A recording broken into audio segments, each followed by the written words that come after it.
Alright, everybody, welcome back to another This Week at Bungie, aka TWAB, aka Where TWAB, and this is number 7 for the Season of the Risen. I'm once again joined by G3 Tyrant. Hello. And Pistach1o. Ew. Yes. We got another short TWAB this week, so we're just going to get right into it. Once again, we have your first April 2022 installment of the TWAB. Yes, you read that right. We are already in the fourth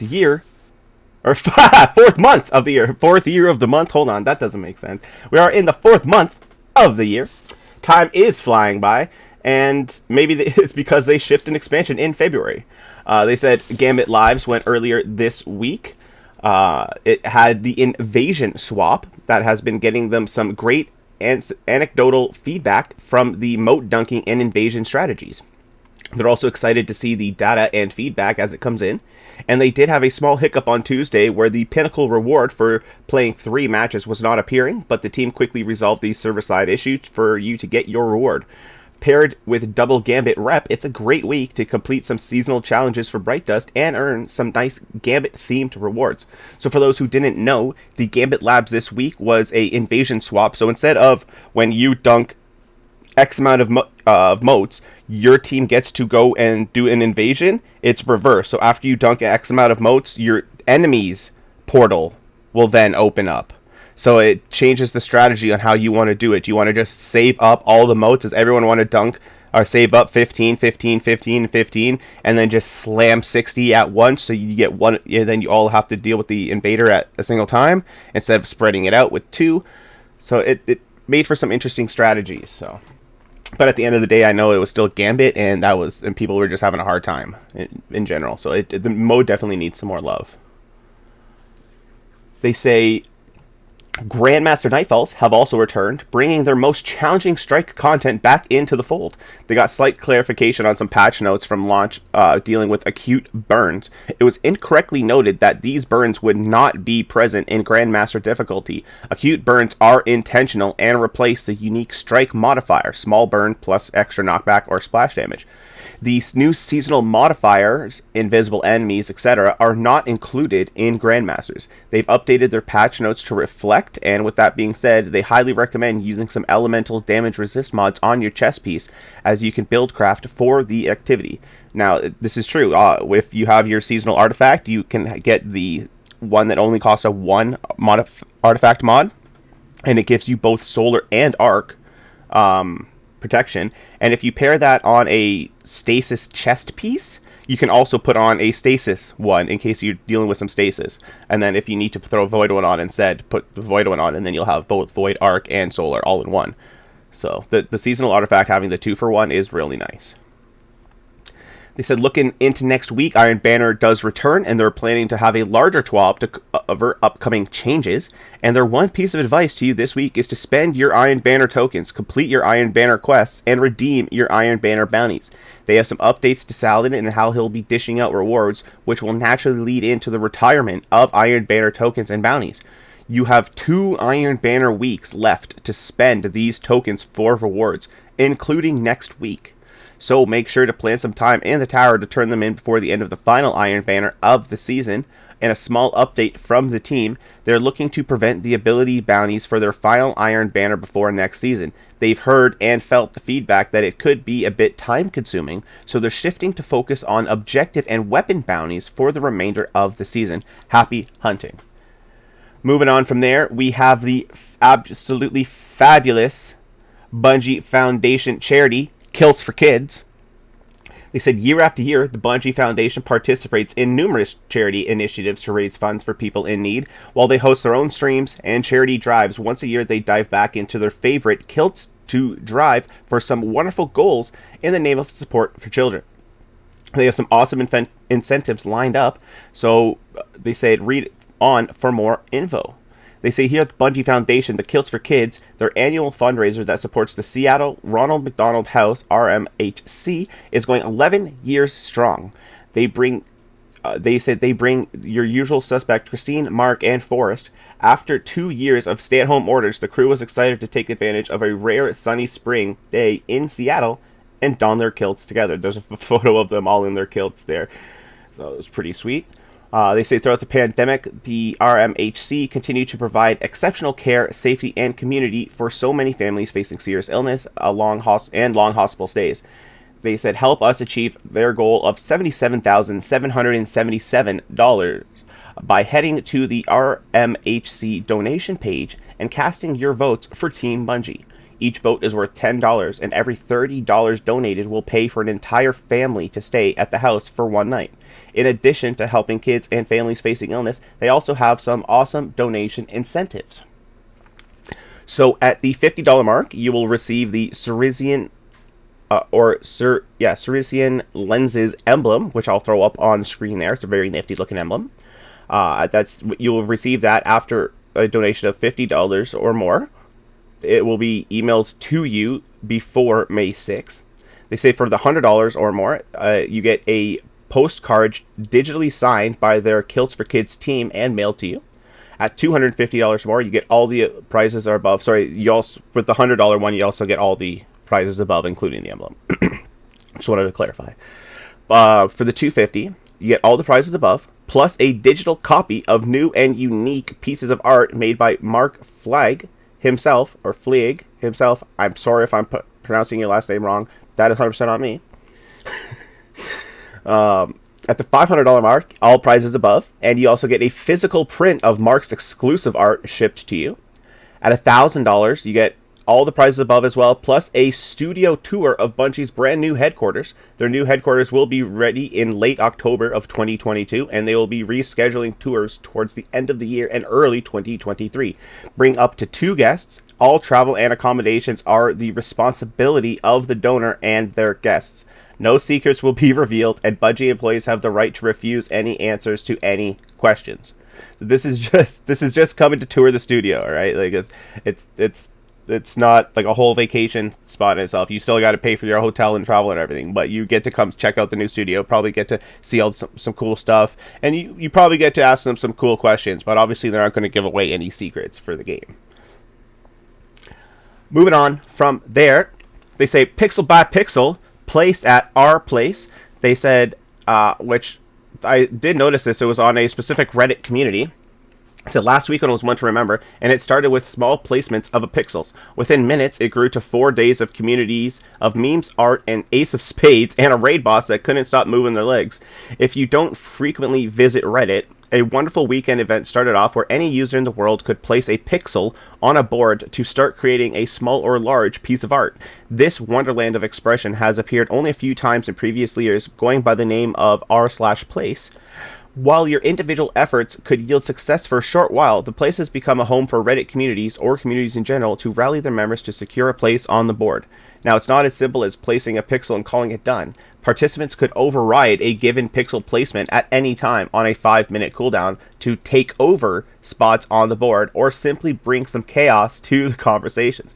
This led to a few things: intense community competitions between millions of different people from the given message boards, communities, or even countries, all seeking to claim some sort of place space.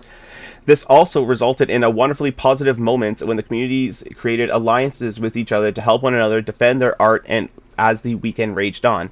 Throughout the weekend, 2 Destiny-specific Reddit communities, our DTG and our Destiny 2, led the charge in a secure spot on the board to represent the Destiny community. Through Discord chats, texts, and forum posts, other multiple means of communications, the community effectively locked down the Destiny 2 spot through all 4 days. This wasn't just a simple tricord, but they're still blown away by the coordination between hundreds to even thousands of participants to execute on the art below.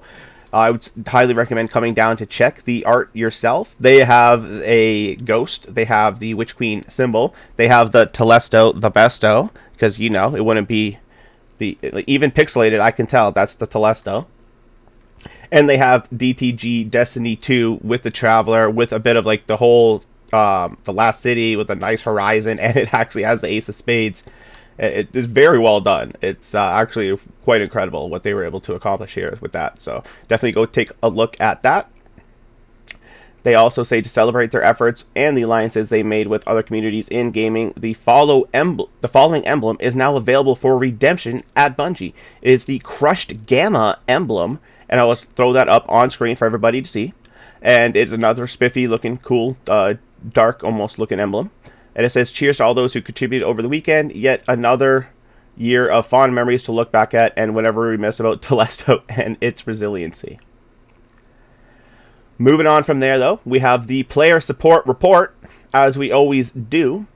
They say, with the news that they shared last week, some of you are imagining a day that you'll reach Unbroken. With the help of the PvP-centric guardians around the world, your imagination may someday become reality. So they have a quick update here on the Unbroken Seal retirement. The Unbroken Seal and title will be retired with the launch of Season 19, and will no longer be available to earn. Season 16, this current season, is the last chance for players to begin making progress on the associated triumphs in order to earn the seal, including reaching Glory Ranked Legend in 3 different seasons, which is why you need to start now. You need to get it in 16, you need to get it in 17, and you need to get it in 18, because when 19 drops, it's no longer going to be there. You will still be able to wear it, and you will be able to guild it, they said. How you can guild it, I'm not sure.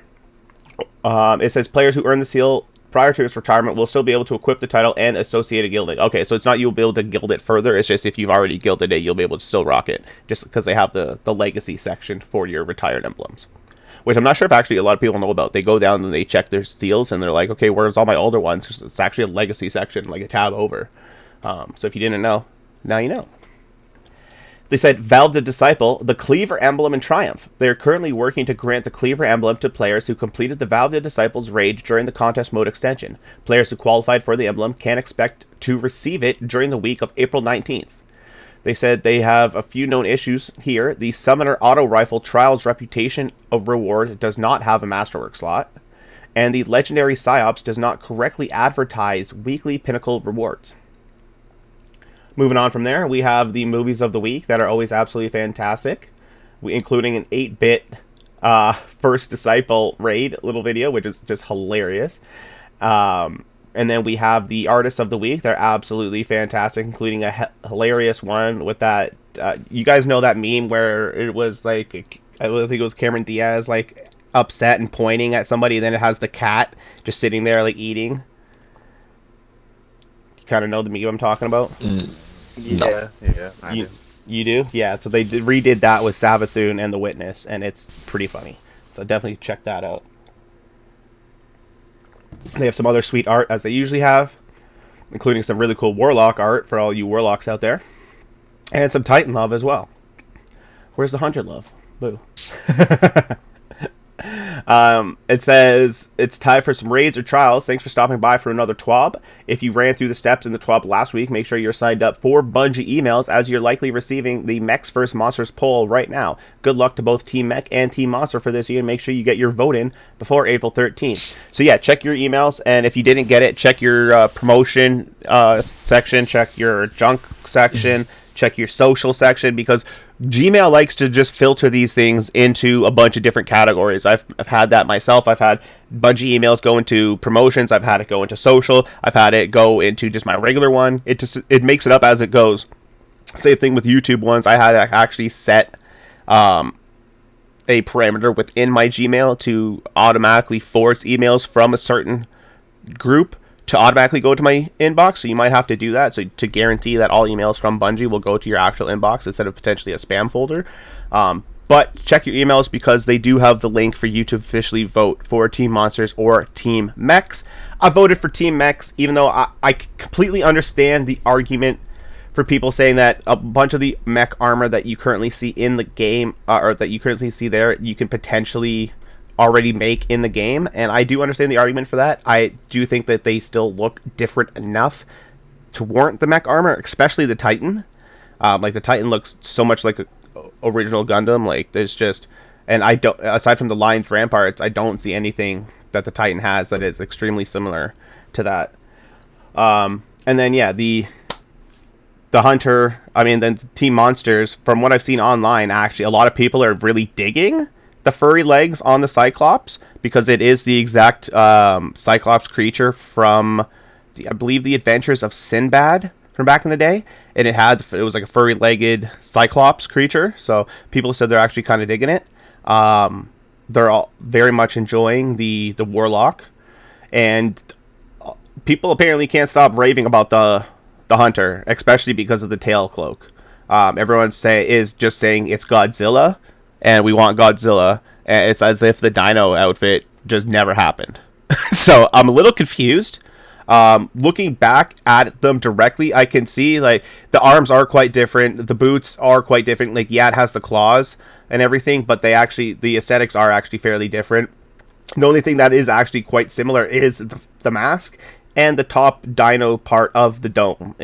But they did change the snout and a little bit of it for the TeamMonsters to make it look a little bit more Godzilla-like, so I will give them that. And the spine looks really, really cool, so I will give them that. So I don't know. At first glance, I was like, I think TeamMechs are about to sweep this, but there's a lot of love for this monster, especially the Hunter. So, and considering the Hunters are the most played class in Destiny, we could see TeamMonsters come close. I don't think it's going to be a landslide vote like it was last time. So, we'll take a look. Who are you guys voting for? TeamMech. TeamMech? I'm not voting. If you were to vote, who were you vote for? If you could bother to click the email. Well, it's like one, don't know where the email is. Two, don't know why we couldn't just sign in with our Xbox account on Bungie and then vote from there, or even just have it an open vote on Bungie.net. But either way, yeah, I really don't care. So it doesn't matter. You're happy with either or. Yeah, No? like I don't know. I'm gonna buy them. I'm not sure if I'm ever gonna wear them, but. All right, that's fair. That's fair.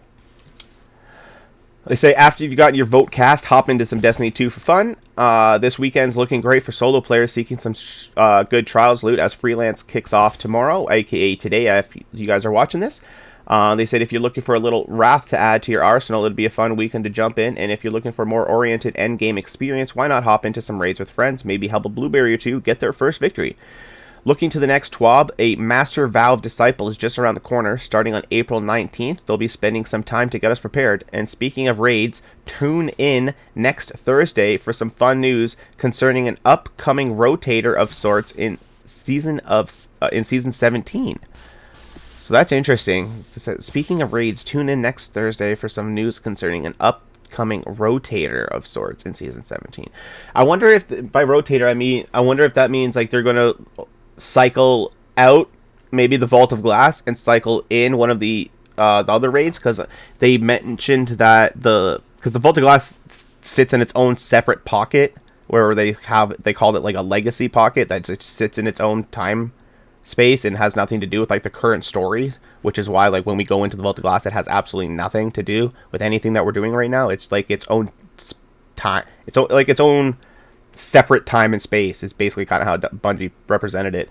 And there was heavy talks that the King's Fall raid is coming back, which also kind of lines up with Savathun's Two Truths, Two Lies being like the Oryx is not dead, and whichever, it's like technically he is dead, but I mean they could bring the raid back, and he timeline wise he's still technically dead, but he's here because we have the raid. So I don't know if they would keep the Vault of Glass and then just add in the King's Fall raid, which I think you should. I don't see why you would take the Vault of Glass back out, especially so soon. But with them saying that this rotator of sorts, that has me thinking maybe they're going to rotate something out and then bring that back in. And yeah, for next season, because they said every season they want to bring a raid or dungeon or sorts. And I know we're supposed to be getting another dungeon. I think we're supposed to be getting another dungeon soon. I'm trying to remember, because the reason you pre-ordered, you got the deluxe edition, and people were arguing about this, was because you got 2 dungeons with the deluxe edition of the Witch Queen, and you didn't have access to those dungeons if you had the base copy of Witch Queen. But where are the dungeons? I think one of them is the Vox Obscura one for the grenade launcher. I do believe that they are counting that as the dungeon, because people have said it's very similar to the what was the one that we got the Dead Man's Tale from last season, the Presage mission, or the Presage. like in terms of like it just being you get the gun at the end of it, and it has a little bit of storytelling each week, because you can run it 3 times through each week, or each week when you run it a total of 3 weeks total, you get a separate piece of lore each time. So I think that's the first dungeon, but we don't have a second dungeon. There is, as far as I know, at least, there is no second dungeon. So there should be another dungeon coming this season, and it's got to be dropping soon, because the season 17 comes late April. Late May. What's the one with the traps? Isn't that one? Or did everybody get that? Everyone got that. That was from the 30th anniversary. No, the Grasp of Avarice? No, that everybody didn't get that. That was paid for the 30th anniversary. Yeah, but I'm saying like that's a 30th anniversary dungeon. It was not included with Sabbath. Yes, correct. Yeah. So we don't have a second dungeon yet. So it's just like, well, where is it? So I'm also curious, because remember when they were promoting it and they said if you beat the Witch Queen campaign on Legendary, you get Throne World armor. Was that just the throne armor that drops from what's his name? Oh my god, I'm drawing a blank. From the Throne World, the little hive ghost guy. Oh, you're talking about Finch, yeah. Is that just the armor you get from Finch that has like the chemical stuff on the side that was like in the promotional stuff for the season? Like, yes, I didn't get the whole thing anyways. So. Yeah, like I to me it made it sound like it was an entirely different set of armor that you could only get by playing the legendary mode of the campaign. But we didn't get any legendary armor. We didn't get jack shit. All we got was blues the entire time. So I'm super confused about that. I also don't see anybody talking about that. It's like everyone just forgot about it. It's like, why are we forgetting about stuff? Like if they say they're going to give us something, and then they don't, but then nobody talks about it. It's like they could just keep doing stuff like that. And then it's like, no, we need to have a discussion here and figure out what's going on. And like, what was this just regular throne armor? And it's like, is it? Do I have to go back now that I'm capped at the hard cap, and I go back and now maybe I'll get some legendary armor, but it is still just the armor that you'd get from Finch. So I don't know. Well, we'll save that discussion for another time, but yeah, I'm a little bit interested to see kind of what happens there, and then we'll see what happens. I'll have to do some more information and find out what's going on with this other dungeon, because there's some stuff's not adding up. It's like that we should have and paid for again. So, but that pretty much wraps it up. Any other thoughts here, fellas? I guess I'll play PvP to get my seal. Yeah, I think I might do the same. I doubt we'll get it, only because PvP sucks. But we'll see. Stranger things have happened. Stranger things have happened, indubitably. Sashio, you got anything? No. Oh? Alright. Well, everybody, that'll do it then for another episode of TWAB, aka Where TWAB. This was once again the 7th one of Season of the Risen, and the first one of April. We will be going into apparently a more lengthy one next week, where they'll be talking about the Master, about the Disciple, and potentially something with a new raid for next season. But that'll do it. Hope you guys enjoyed the video. If you did, it'd be absolutely wonderful if you could hit that like button. And please do consider subscribing to the channel for more content in the future. But until next time, have yourself an absolutely wonderful day. And as always, stay hydrated, as hydration is key. Yeah. Peace.